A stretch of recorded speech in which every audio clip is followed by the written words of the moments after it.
Hey everybody, what's going on? So today I'm going to be going over my new Trophyline Mission platform. Overall, really nice platform for saddle hunting. I'm going to show you a couple modifications that I'm going to do though to address a couple problems. And I'm also going to do a DIY camo spray paint job. So the first thing that we're going to talk about is on the back side here. This cap on the bottom actually has nothing holding it on. You can pull it right off. So what I'm going to do is I'm going to actually drill and tap a hole for a 1/4 20 screw to hold that on. I'm going to knock down some of the rough edges in between these cutouts where the aluminum was casted to make it a little bit smoother. And like I said, we're going to do a DIY paint job. So here we go. So like I said, this is an aluminum cast base. And what I noticed immediately when I picked it up is that there are some imperfections in between here. Some of them are a little bit sharp, a little bit jagged, and all I'm going to do is just take a flat file. This is like a 1-inch standard Nicholson flat file, and another, I think this is a Nicholson also, a little round file, and just knock down some of these imperfections from where the base was cast. I think it's just going to make a better surface for the paint job. So let's do that.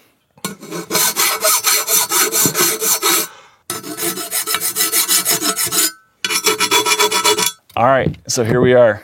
I've gone over all the flat surfaces, hit the corners a little bit. To me, it feels way smoother on the inside, so that's what I was going for. Doesn't have to be perfect.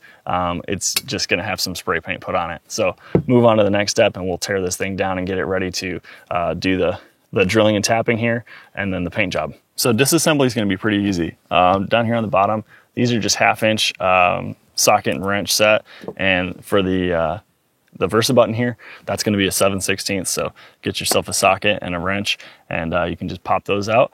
And you'll need an Allen key for the top. Not sure what size that one is, but on the back side here, it's actually pretty nice. The bat wing here actually acts as a wrench here on the back. So all you're going to need is a Allen key to take that off. And I'm going to go grab one of those and pop that off too.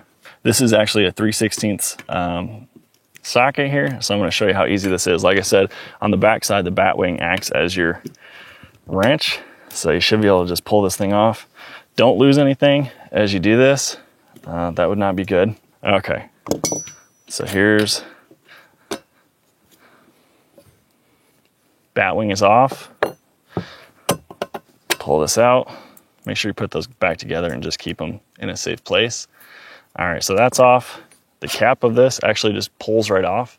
That's all that is. This is just 1.25 inch. Looks like aluminum tubing that's been drilled and everything. So keep this stuff handy.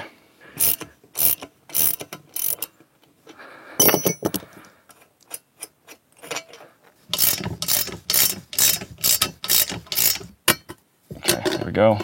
So this is what I was talking about with the base of this thing. I noticed from looking on the Lone Wolf Custom Gear platform, they're basically the same thing. This one does not have any type of anything holding it on, so you can literally just pull it off. Not a big fan of that.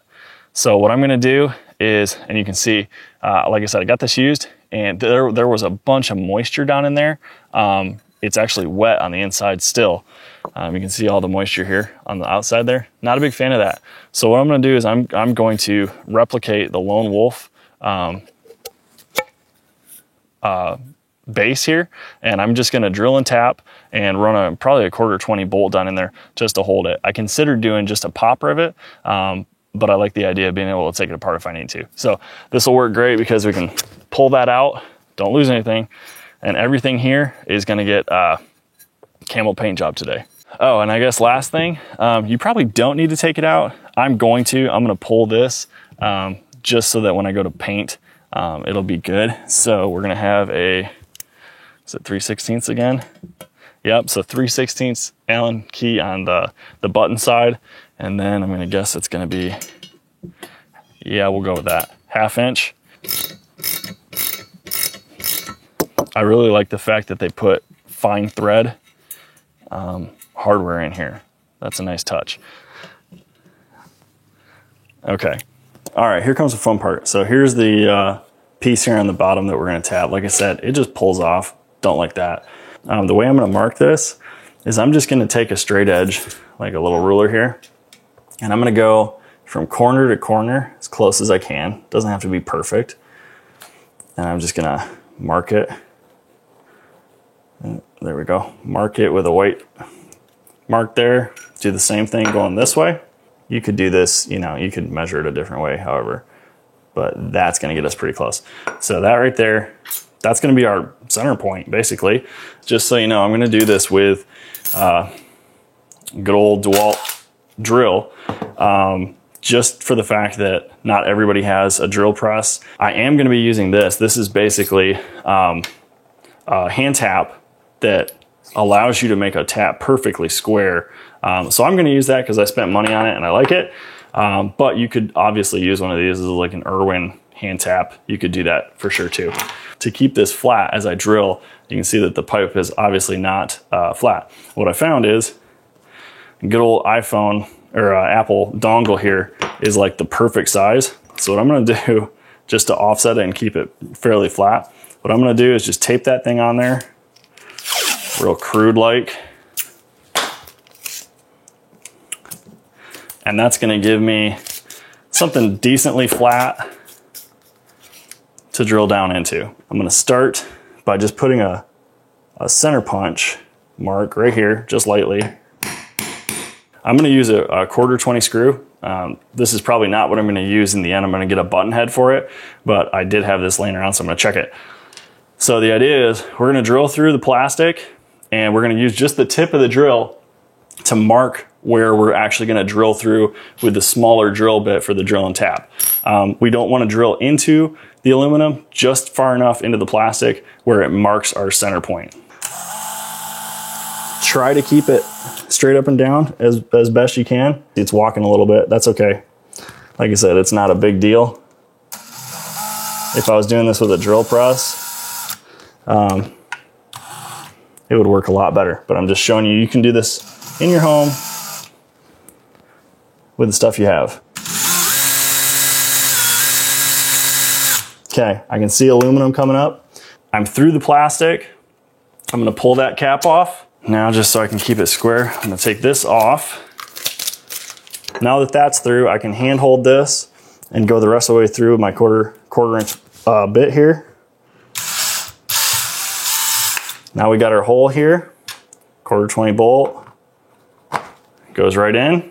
You know, for good measure, I thought about doing this and I'm gonna do it really quick. This cap has nothing on the bottom for draining, so I'm gonna do the same thing I just did on the top, and I'm gonna put a drain hole in there. Mark the line there, go to the other side. Does not have to be perfect, just eyeball it. But corner to corner, obviously on a square, gives you the center mark. There's a center mark. There we go. We know that this is lined up just to verify it. You can see that the shiny aluminum hole is right there. I didn't really look it up, but I checked based on the 1/4 tap. I think it's a 3/16 or close to it. So we're gonna go 3/16.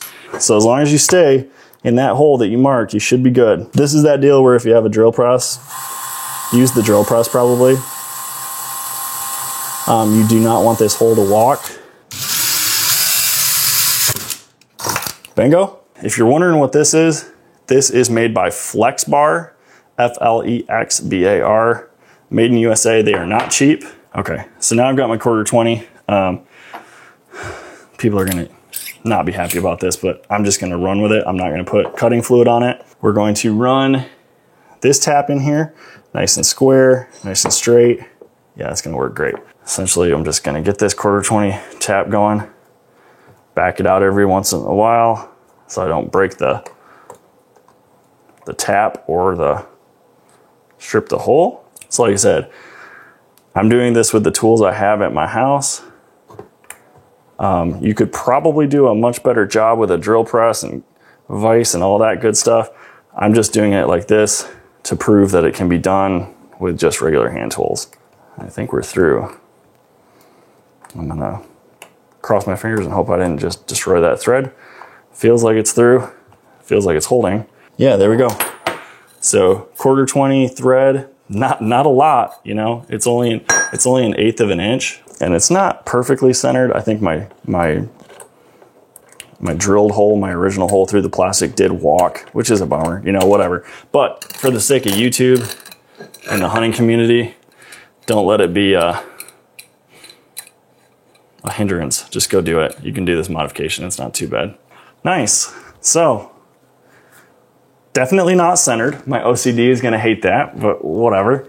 So there's the post. It's got a pin in there. I'm going to swap that out with a button head, and that post will not be coming off anytime soon. Here we go. Next step, we're going to take some good old-fashioned Dawn dish soap, put some in there, the whole platform and the post, put it right down in there, and we're just going to fill it up until it's over the top, as hot as you can get it, and then scrub it down with that Dawn dish soap.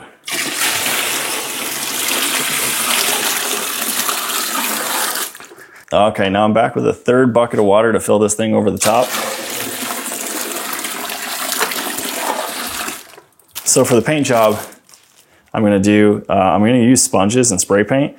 These came from Walmart. They're just regular Scotch-Brite. The key to this is they don't have the scrubber side. It's just the soft side. And I'm going to show you how you can take this and make it basically like a sea sponge that you could get like an art store. So when I go to clean this, I'm going to use probably just one of these and make sure I scrub it up really nice. You don't need to wash that. We all know how to do dishes. All right, so while the platform and the post are soaking right now, I'm gonna show you guys what I'm gonna use for paint real quick. I'm not the first person to do this. I've seen good videos by Greg Godfrey, Average Jack Archery did one, and I just saw one Catman Outdoors did one. So this is not new, but this is what I'm gonna use. So the first coat that I'm gonna put down is actually gonna be this.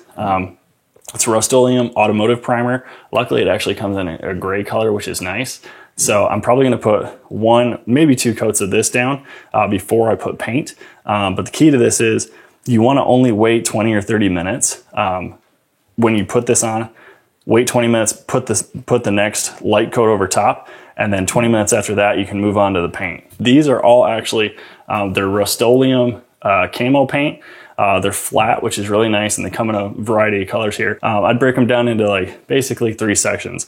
You've got your shadow tones. This is, I believe, earth brown. This one's called earth brown. Then you've got black here, and then what I'd call kind of like your mids. These are the dark green. I believe this is deep forest green. And then you've got your army green, which is kind of borderline a highlight color. This one you don't want to use a ton of, but it's a good highlight mid-tone. And then these two are the last two that are probably the most important. They look very similar. This is the one I'm going to go with after I do the primer. This is what they call khaki, and it's basically like a tan, or almost like a light coyote tan color, coyote brown color. And then the last one, this one you got to be careful with. The first time I did this, I used too much of this and it looks a little odd for where I hunt. This one they call camo sand. It's got more of a yellow hue to it. It would look really good out west, but out east here where I am, this color's not as typical. So the other really important part of this is the sponge that you're gonna use, but this is what you wanna get, and I'm gonna show you why. So you can get like a sea sponge, and essentially what a sea sponge is it's very similar to this type of sponge, but it's got bigger, more open pattern. It's not as dense and flat. But you can use these. I've used these before and they work well, but you have to do a couple modifications to them just to make sure they work well. So I'm gonna just go kind of right down the middle here. What you're trying to avoid to make this look good is this straight edge. That never looks good when you go to dip and blot your camo. So what I typically do is I'll come through and just kind of take some cuts out of it like this. And all I'm doing is kind of breaking up that edge. Even if you have to do like a 45 off of it, that's fine. But just kind of do this, get rid of that edge a little bit, just so it's more of a rounded shape. This is gonna make it look a lot better, and it doesn't take very long. Anything to get that straight kind of unnatural edge out is what you wanna do. So now that you're left kind of with that, you've got more of a kind of natural shape. The key is what you want is you want these deep pockets, these deep holes of the sponge. That's typically what's gonna look the best. So to just recreate some more of those and make it look more like a sea sponge, just take a pair of needle nose pliers like this, and you're literally just gonna start kind of ripping out holes. The idea is just destroy that flat edge, make it look a little bit more natural, like a sea sponge. That's kind of what you're looking for. It'll give you a more natural looking camo pattern when you go to use the spray paint. Well, of course, today's the day that I picked to do this because it wasn't supposed to rain, and sure enough, here we go, we're getting rain. So it's a little bit more humid than I'd like. Ideally, it would be bright blue sky with nice breeze going through, but that's okay. We'll just make do with what we have. So plan B to get that thing nice and dry.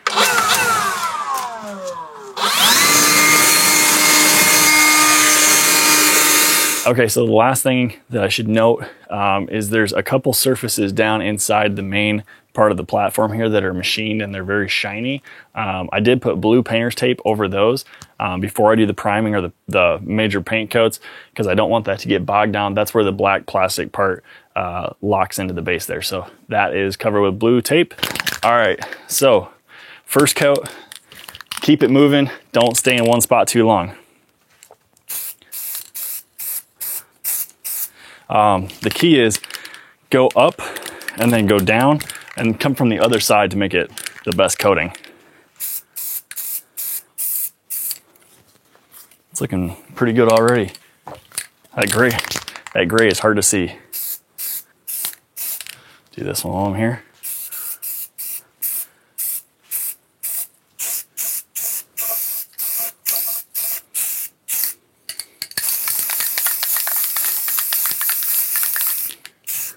Boy, there are a lot of little surfaces on this thing, so take your time. Make sure you don't miss any.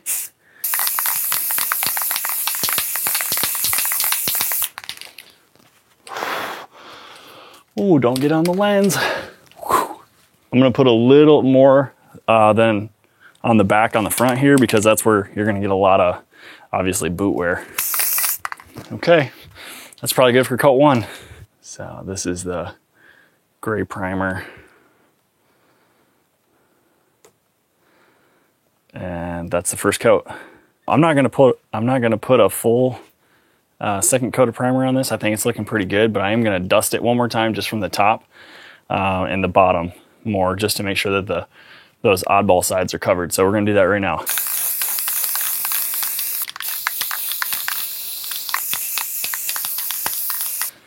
All right, we're gonna call that good for primer. It's been about 20 minutes, so I'm gonna go ahead and put on the first layer of the base, which is going to be the khaki. Don't make the mistake if you've got khaki and sand, you're gonna want khaki on this. So we're gonna quickly go over this real quick, probably once, and then do another light coat, and then we'll get it on the table inside and start doing the camo.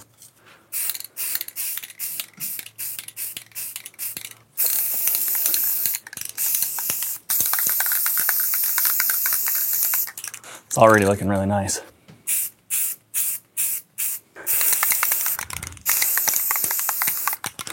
When you're doing this coat, always make sure that you're spraying up and down, because it's really easy to miss an angle and get it on too heavy.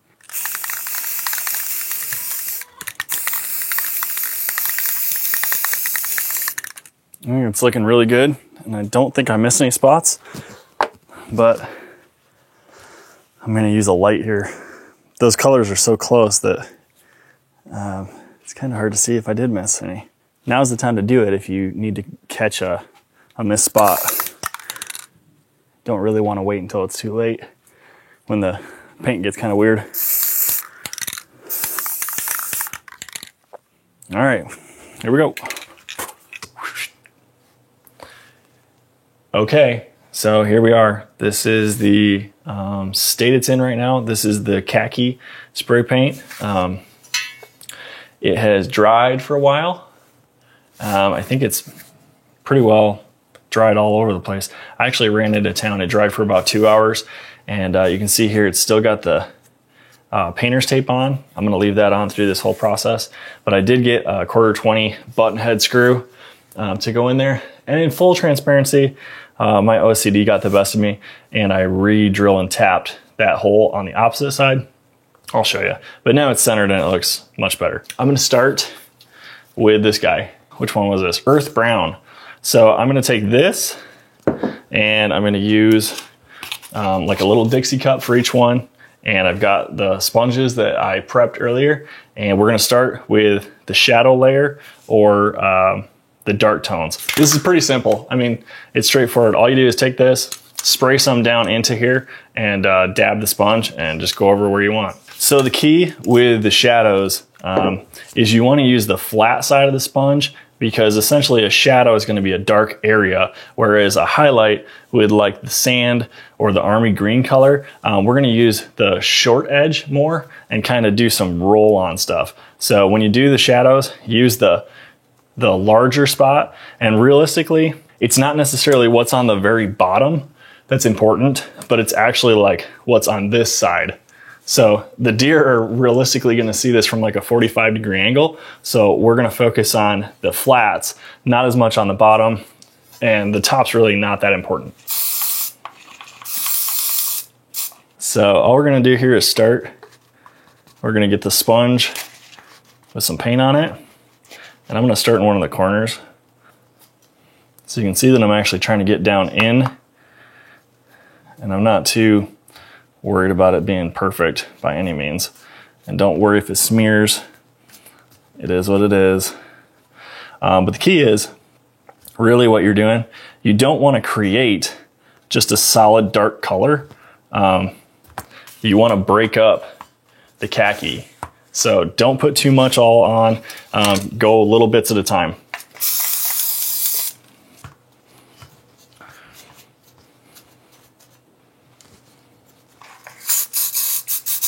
I'm gonna go ahead and flip it over now. We're gonna do the exact same thing on this side. I'm gonna turn it too. So flip it and turn it. Don't worry if the paint gets on the cardboard, that's the whole point. You're not gonna be able to tell anyway. So this is a personal thing for me, but I really don't like having black things in the tree stand with me. I think over time, over the different camo patterns I've used and all that stuff, I think black will get you picked off just as much as camo that's not great. So I don't usually like to have a lot of black. The hardware on this, like the plastic footstep on the top, is black, and I'm just gonna leave it black because honestly, it's not that much black, and I think it'll look good at the end. But like I said, I think that black is one of those colors that'll actually get you picked off more than you think in a tree. So I'm using flat earth instead of black for the darks. So you got your khaki base, then you got your brown earth or whatever, what was it? Earth brown.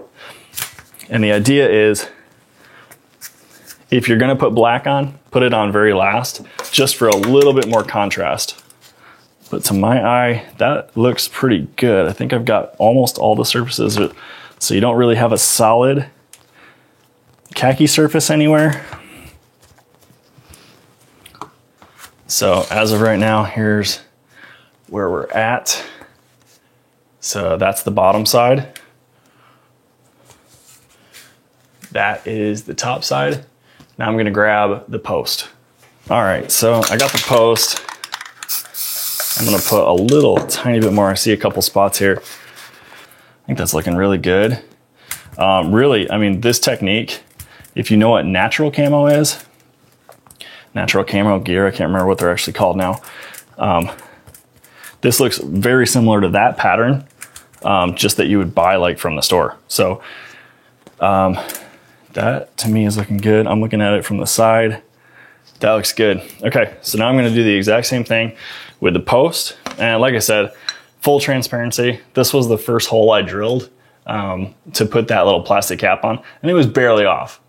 But I have OCD, so this one's a little bit better. I don't think this is gonna structurally, do anything. This is where the angle pin goes, but you're gonna have that black plastic stopper on the front, so I'm not too worried about it. This is the one that we're gonna put the screw in. Really straightforward. Get my sponge, paint it up here, and literally just go do the same thing. Keep in mind the very top and the bottom is actually gonna have the cap over it. So it's really not a big deal what the very top and bottom looks like. But you can see this is where I'm starting. So you've got your khaki undertone here. That's your main color. And just for good measure, I'm gonna go all the way up to the top on it.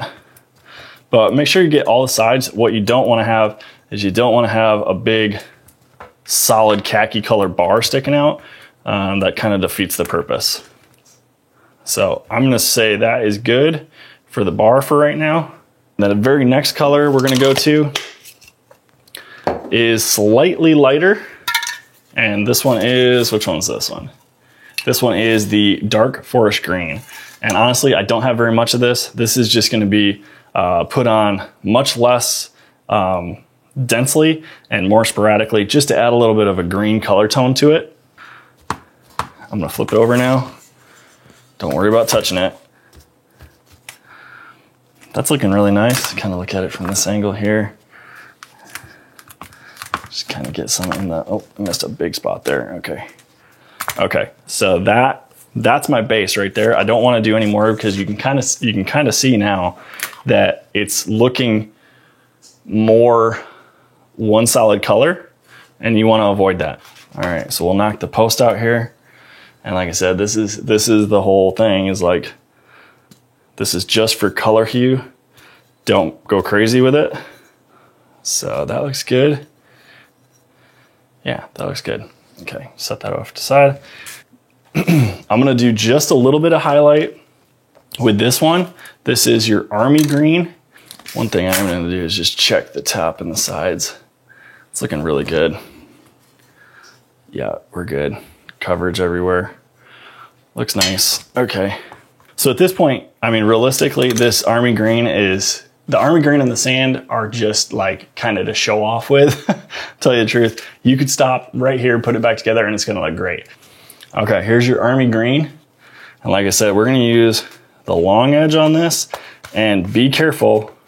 If you use this color in the sand, you can completely change the overall color of your paint job really quickly. And I'm not really going on the sides or on the flats as much on this one, because I don't want it to be bright and colorful. So I'm gonna flip this over now, just like that. And we're gonna hit this side.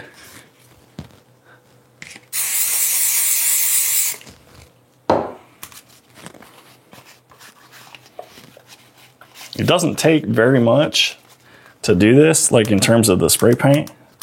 Keep in mind that the bottom is your more important side.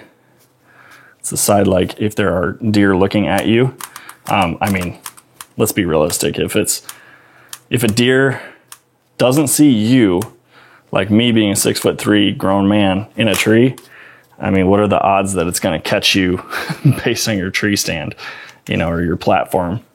But, you know, hey, it makes me feel better when I do this, so we're gonna do it. All right, same thing. Don't use the flat, use just your edge and kind of roll it. You can see how that kind of rolls. And if you get real fancy with it, you can kind of connect them. That looks pretty good. I'm gonna just stop right there. All right, last one. This is gonna be like the actual highlight of everything.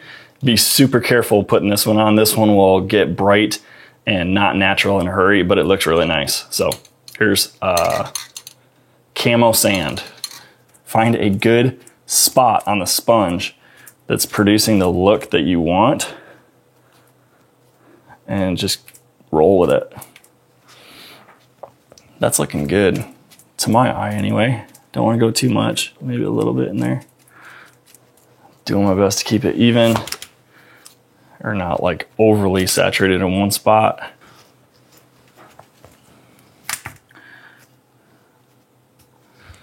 All right, so I'm gonna take a look at the outside. The outside looks good. I don't know if you can see that or not. The outside looks good. This side might not be in focus, but you can get a look at it. I don't think I'm missing any major spots, which is the key here. Hit that. This one, go easy, obviously. Don't go too much, don't go crazy. I'm gonna call that good. I think it looks really nice. Very nice. Bob Ross would be happy. Okay. So that's gonna be my camo paint job. I am not gonna put any black on this. Don't think it needs it. I think it's going to blend in better without the black anyway. And that is 1, 2, 3, 4, 5 colors all combined into the stand here. So you can see the post. Looks pretty good. And here's your stand. And actually probably what I can do is put it right back in the same spot it was to start the video. Okay, so anyway, there we go. That is the camouflage version. So here we go. I'm gonna put it back together here in a second and take a look at the final product. All right, everybody, if you've made it this far in the video, thank you for watching. I really appreciate it. Without further ado, here it is. This is my Made in USA Trophy Line Mission Craigslist find. I'm really happy with it. I think it turned out great. Looks pretty awesome. So anyway, thank you for watching. If you haven't already, hit the subscribe button, and we'll see you on the next video. Thanks.